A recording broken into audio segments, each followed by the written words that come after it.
አንቺን በሰማሁት በሰማው አምላኬን ዓለም ባላወቀኝ ቁመትና መልኬ የቀበርኩትን ልብ እንዳይነቃ በዛር ናፍቀኸኝ ስትል ነቃ እንዳላዘር ነቅቼልሻለሁ።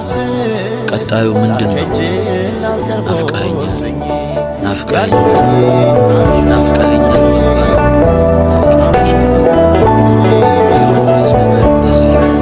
ተስፋ ባትሰጪኝም እንኳን ጠበቅኩሽ ፍቅርን አምኜ በፍቅር ሌላ ላላስብ ላልከጅ ላልቀርብ ወስኜ ያልሽኝን ቃልሽን አክብሬ እስካሁን አፍቅሬሻለሁ በፍቅር